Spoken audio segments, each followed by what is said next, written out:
What and welcome back to Logix Lens, and today we're gonna look through the lens of Starfield. So Starfield is a RPG that was released by Bethesda in September of 2023. So we're coming up on a year of this game being released.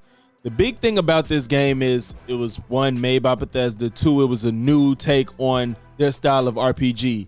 Same genre, different setting. You know, everybody loves them some Elder Scrolls.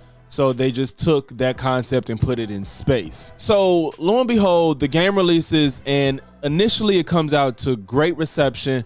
Over time, it kind of drops and gets some rather mixed reviews. It's probably like the epitome of what a mixed game is. You got people that literally love it or people that hate it. With that being said, there was a lot of issues that people had with the game. Overall, there was things that objectively could have been improved upon and things that the game just lacked in some people's eyes. Here we are, May of 2024, and Starfield is releasing its biggest patch / update since the game has been released. Now, that may sound like a good thing. You know, there's nothing wrong with updating games and making them a better experience further down the line. The reason this is different is because the majority of these things that the game is adding are things that should have been there from the day it dropped. I'm not talking about like surefire DLC. I'm talking about like 60 FPS. Scaling your game to be customized to your play style. You know, I've noticed a lot of games have been doing that more lately, where they let you choose difficulty in different aspects of the game how you see fit. Changing your appearance in certain parts of the game. So it's just little things that's like, okay,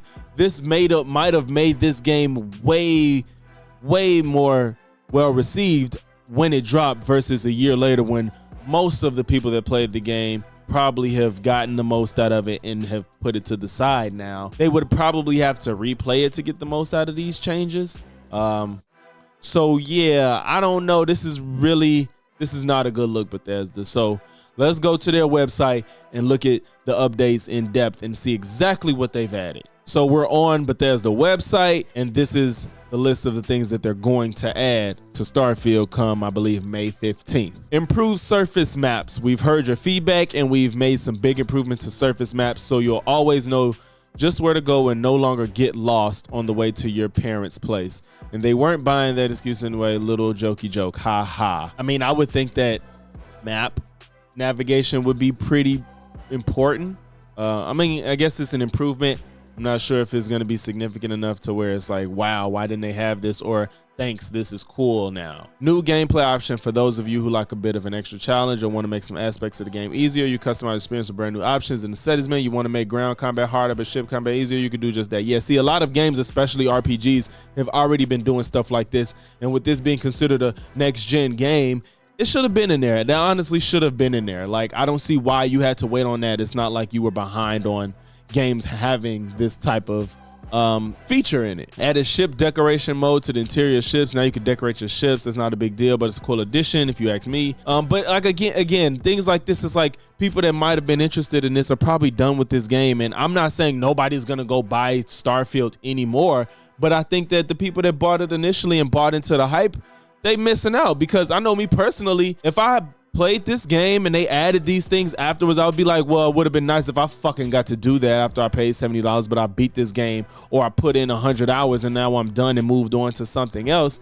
Like, that's just, I don't know, that's just not fair. And I don't like the fact that these seem like things that could have definitely been there from day one. Added the ability to change traits and appearance after entering the Unity. Again, adding my appearance. I should have been able to change. Added dialogue camera toggle in the settings. Added display settings for Xbox Series X to prioritize visuals or performance.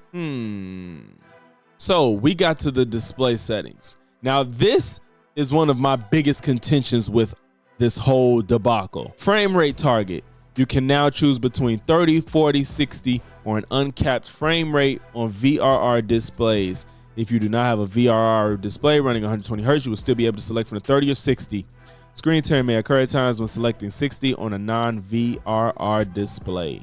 Now, the problem with this whole thing is Todd Howard specifically said he wanted to cap this game at 30 FPS back before it was released and he was doing his press run about this game. Let's look at exactly what he said. 4K on the X, it's 1440 on the S. we do lock it at 30 because we want that fidelity. We want all that stuff. We don't want to sacrifice any of it. Fortunately, in this one, we've got it running great. It's often running way above that. Sometimes it's 60. But on the consoles, we do lock it because we prefer the consistency. Yeah. Right? You're not even thinking about it.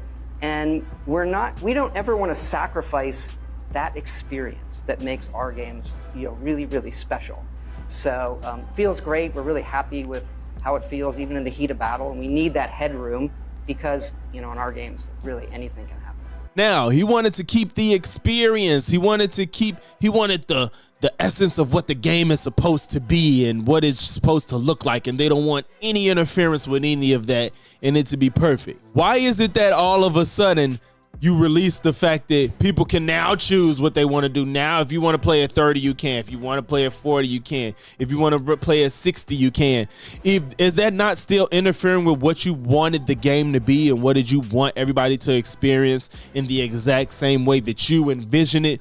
What's different now? Y'all was full of shit. That's what's different. And now y'all let it all out. That's the difference, because there's absolutely no reason you guys stressed how much the game is supposed to be played at 30 frames per second.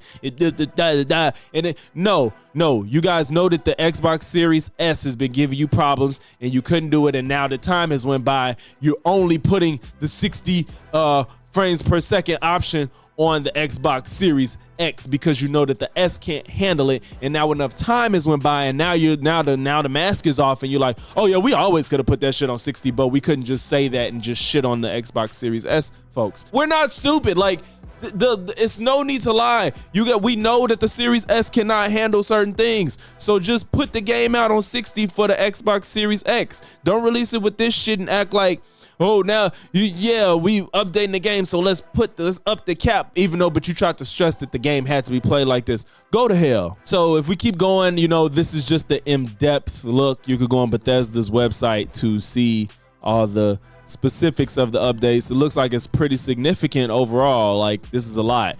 And again, there's nothing wrong with updating games, but when you updating things that should have been there from day one, and a lot of people kind of gonna miss out on this almost a year later into the game, I think that's somewhat unacceptable. Just like Cyberpunk, there's a lot, like, it's great what they did to Cyberpunk, but they added stuff that was, no, fuck that. No, I'm not giving them an excuse. I don't like what they did with Cyberpunk either. A lot of people do, but I'm not giving them that because I played that game before all of the updates and fixes and patches. I beat it before it was the Cyberpunk we see today, and I personally do feel cheated. I feel like I missed out on a lot, but I don't personally care to go back and play that game. I have too many other things to play in my backlog. It's too many other games that came out already, and I do feel a way that they added all this shit later down the line. So I'm not giving them that either. I don't really like this. I think this is just, again, further cheating those that rocked with you from day one. I just think that's a bad look. And it's like I said, I can't stress enough, I'm not against games being updated. I'm against things that should have been updated from day one. I'm against the false narrative of this is how we want our game to look, when honestly you knew that you could have had this game at 60 frames per second on the Xbox Series S X from day one.